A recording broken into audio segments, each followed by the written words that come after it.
তো সয়াবিন হবে, তো সয়াবিনগুলোকে প্রথমে ভিজিয়ে রেখে দিয়েছি।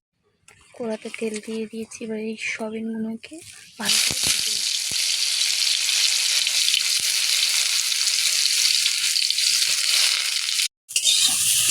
তো অল্প করে হলুদ ও অল্প করে লবণ দিয়ে ভেজে নেবো সয়াবিনগুলোকে। এখন ভাজা প্রায় হয়ে গেছে। তো সয়াবিনগুলো আমার ভাজা হয়ে গেছে। কড়াতে আমি তেল দিয়ে নেব।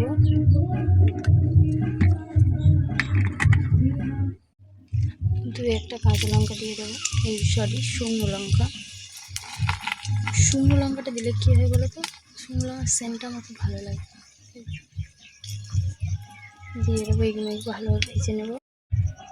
এবারে 5 ফোড়ন দেবো। এবার তোমার দেবো হচ্ছে পেঁয়াজ।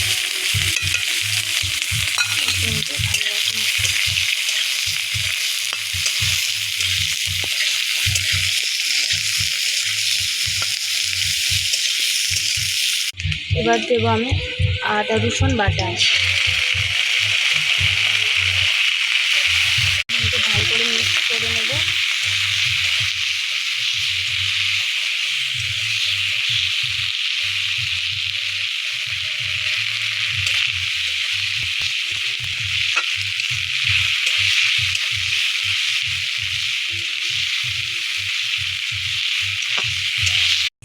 তো আমি এটাতে এবারে সয়াবিনের আলুগুলো দিয়ে দেবো।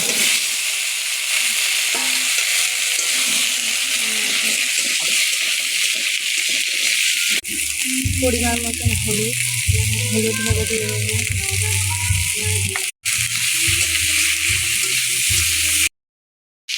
পরিমাণ মতন লবণ।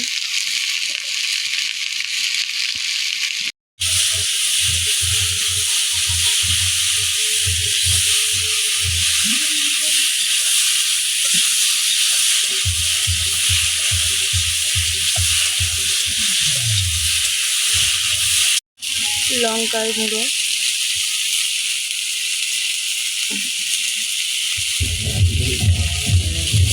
ভালো করে মিক্স করবো।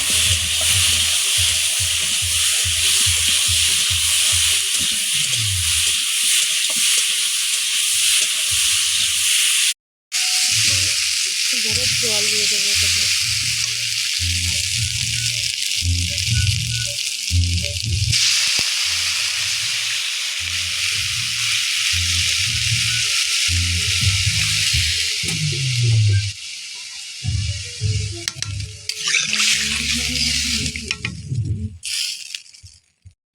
এটাকে ঢাকা দিয়ে দেবো সিদ্ধ করার জন্য।